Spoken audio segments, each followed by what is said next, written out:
Hi, it's State Representative Jim Walsh. I'm here at the Capitol in Olympia. What's going on in the legislature is just yesterday we had the final policy cutoff for bills and proposals that are not directly related to one of the three state budgets or taxes funding the budget. So it was the last policy cutoff. And this was largely involving bills that originated in the opposite chamber. So for us in the House, it was the last vote on policy bills that had started in the state Senate, passed through there, came across the rotunda under the dome to the state House, where we considered them and voted on them. We had some major defensive wins in this cutoff. We were able to kill, at least for this year, a number of bad proposals. The top of that list was Senate Bill 5098.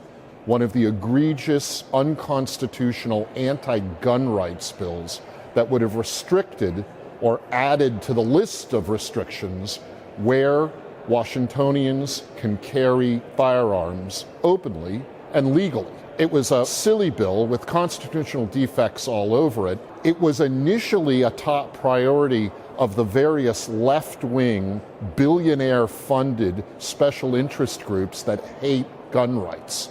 They made a big deal out of this one. They wanted to see it get through and passed into law here in Washington. It's not, at least for now, a major win for gun rights in Washington state.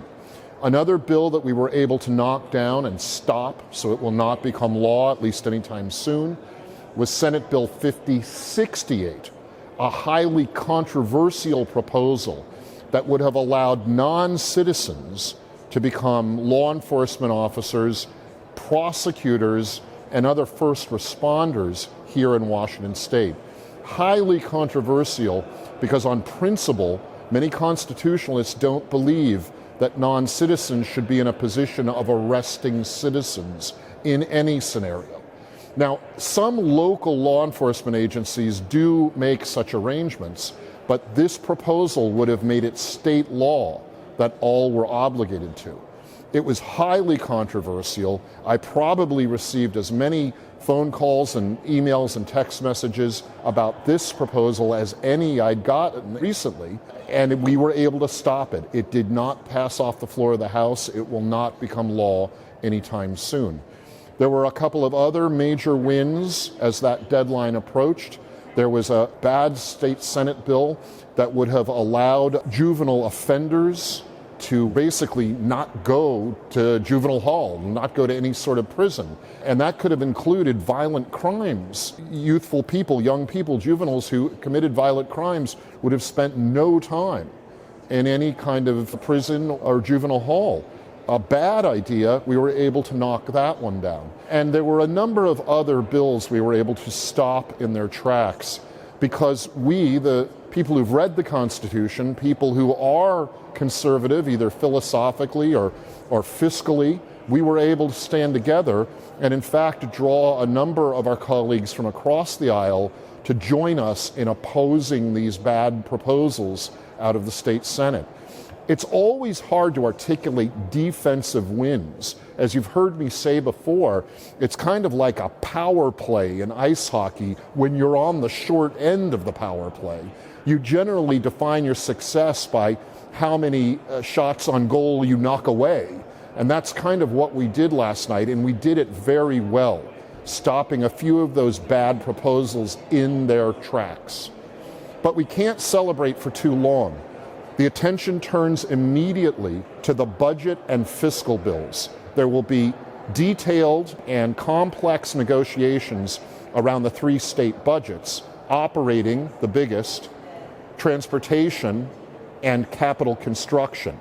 Those conversations are happening right now. We turn our attention to those, and also the fiscal bills that are related to those budgets.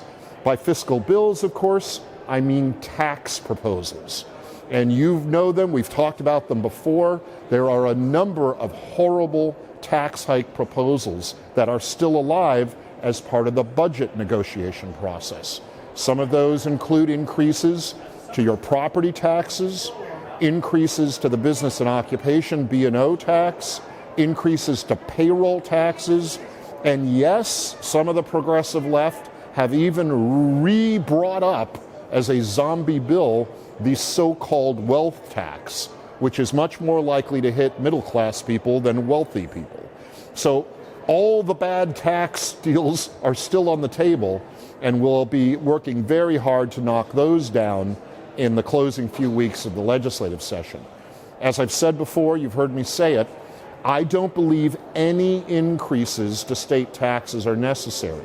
I believe if we hold our spending in the budgets at current levels, we can leave taxes at their current levels, and looking forward, try to reduce them, especially property taxes, which are too high here in Washington State. That's it for this update. We had some good defensive wins this week, and our line is no new state taxes. I'll talk to you again soon. Until then, stay strong and be well.